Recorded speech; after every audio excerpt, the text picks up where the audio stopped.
Lecture de la leçon du dimanche 21 mai 2023. Leçon 9, une ville appelée confusion. Verset à mémoriser.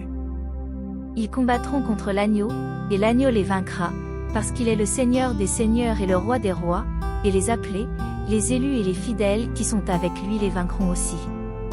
Apocalypse 17 verset 14. Dimanche 21 mai 2023. Deux systèmes opposés. Lisez Apocalypse 12 verset 17 et Apocalypse 17 verset 14. Comment l'Église de Dieu est-elle décrite, et quelle est la réaction de Satan à son égard? Apocalypse 12 verset 17. Et le dragon fut irrité contre la femme, et il s'en alla faire la guerre au reste de sa postérité, à ceux qui gardent les commandements de Dieu et qui ont le témoignage de Jésus. Apocalypse 17 verset 14. Ils combattront contre l'agneau, et l'agneau les vaincra, parce qu'il est le Seigneur des seigneurs et le Roi des rois, et les appelés, les élus et les fidèles qui sont avec lui les vaincront aussi. Au fil des siècles, Dieu a toujours eu un peuple qui lui a été fidèle. Apocalypse 12 verset 17 décrit leur fidélité comme celle de ceux qui gardent les commandements de Dieu. Ils sont aussi décrits ailleurs comme les appelés, les élus et les fidèles, Apocalypse 17 verset 14. Lisez Apocalypse 14 verset 8 et Apocalypse 17 verset 1, 2. Quelle annonce solennelle l'ange fait-il, et qu'a fait Babylone pour justifier une telle annonce? Apocalypse 14 verset 8. Et un second ange suivit, en disant, elle est tombée, Babylone la grande, qui a abreuvé toutes les nations du vin de la fureur de son impudicité. Apocalypse 17 verset 1, 2. Puis un des 7 anges qui tenait les 7 coupes vin, et il m'adressa la parole, en disant, viens, je te montrerai le jugement de la grande prostituée qui est assise sur les grandes eaux. C'est avec elle que les rois de la terre se sont livrés à l'impudicité, et c'est du vin de son impudicité que les habitants de la terre se sont enivrés.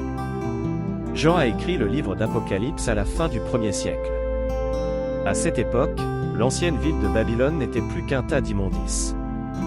Au moment où Jean écrivait les messages du livre d'Apocalypse, la ville littérale de Babylone était détruite depuis plusieurs siècles. Dans l'Apocalypse, l'ancienne ville de Babylone est considérée comme un type, ou un symbole, de la Babylone de la fin des temps. Dans les prophéties d'Apocalypse, Babylone représente un faux système religieux qui aura des caractéristiques similaires à la Babylone de l'Ancien Testament. Les principes qui ont guidé l'ancienne Babylone seront la structure sous-jacente de la Babylone moderne et spirituelle.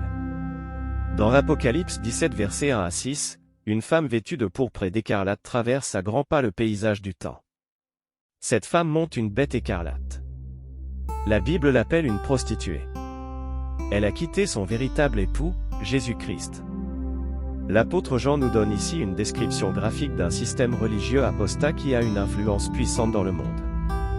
Regardez la formulation, cette puissance est celle avec laquelle les rois de la terre se sont livrés à l'impudicité, et c'est du vin de son impudicité que les habitants de la terre se sont enivrés, Apocalypse 17 verset 2. Enivrés? C'est toujours négatif dans la Bible. Et l'impudicité? Symbolique des faux enseignements, de la fausse doctrine et de l'erreur. Les dirigeants aussi bien que le commun des mortels ont été influencés négativement par cette puissance. Quelle est notre seule protection? Lisez Éphésiens 6 versets 10 à 18. Éphésiens 6 versets 10 à 18. Au reste, fortifiez-vous dans le Seigneur, et par sa force toute puissante. Revêtez-vous de toutes les armes de Dieu, afin de pouvoir tenir ferme contre les ruses du diable.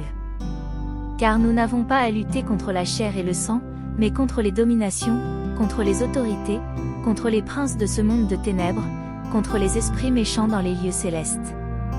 C'est pourquoi, prenez toutes les armes de Dieu, afin de pouvoir résister dans le mauvais jour, et tenir ferme après avoir tout surmonté. Tenez donc ferme, ayez à vos reins la vérité pour ceinture, revêtez la cuirasse de la justice. Mettez pour chaussure à vos pieds le zèle que donne l'évangile de paix. Prenez par-dessus tout cela le bouclier de la foi, avec lequel vous pourrez éteindre tous les traits enflammés du malin. Prenez aussi le casque du salut, et l'épée de l'Esprit, qui est la parole de Dieu. Faites en tout temps par l'Esprit toutes sortes de prières et de supplications. Veillez à cela avec une entière persévérance, et priez pour tous les saints.